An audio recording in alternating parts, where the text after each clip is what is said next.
Okay, Sawadee everyone. I'm so glad to be back and speaking with you again. If you've been with me for the last 2 weeks, you know who I am, and this time I'm really excited to have one of my favorite colleagues in the admissions profession, Daniel, joining us to give us insight into how your applications will be reviewed in light of COVID. A lot of things are changing very quickly. So today we're going to give you all some advice to understand how the admissions process works. So before COVID, you could probably be safe that top 50 universities in the United States used holistic admissions. Now, holistic admissions is where admissions officers just don't look at your GPA or test score or the number of APs or IB exams you take. We take a look at everything in your application, from recommendations to essays, because all of these come together to help us decide what kind of applicant you are, what are your strengths and weaknesses, and what you can bring to our unique institution. So for me, as an example, at Brown University, a student would get in, but that same student wouldn't get into Columbia because they weren't showing the right match, because we're looking at all factors on what we want from students to bring to our campus communities. So the sense of holistic admission, unfortunately, is changing in the next year because of COVID. But before we do that, here's the first case study to show you what holistic admission looks like. As I've said before, in the poll show, we look at everything.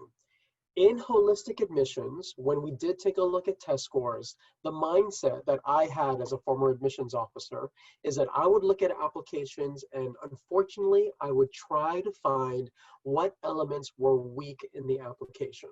So we have 3 students here, student A, B, and C. And as you can take a look at some of the criteria that we've identified, the rigor of the curriculum, their grades, any patterns in their grades is what we're looking for, test scores, leadership in their resume, the quality of their essay, and lastly, the quality of their recommendations. I've identified here in student A, having 3 Bs in the junior year is something that is a weakness in the student's application compared to other applicants. Also, having an average essay is also another weakness.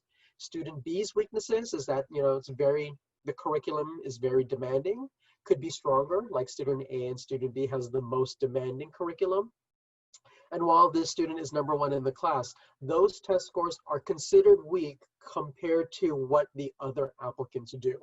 So at a place like Brown and Columbia, where the average SAT score is 1500, 1520, this score is a little below that average. And even the quality of the recommendation, where it's not as specific and it's very generic, does hurt the applicant.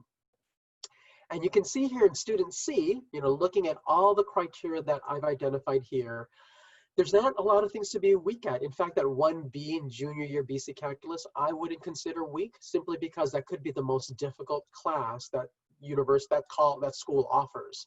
So here's a good example when you take a look at everything that you provide as an applicant, but then you take a look at all the criteria that we're looking at, see your strengths and weaknesses and how they balance out, because we will compare your application to others. That's what holistic admissions also means, is that we're not having one metric. So as an example, for TIE students, we're not looking for only one minimum standard. TIE student standards change every year and year and year. So if really strong students apply 1 year, the competition just increases. Okay, but in this scenario where we do holistic admission, among these 3 candidates, I would advocate for admitting student C because they had no weaknesses, okay?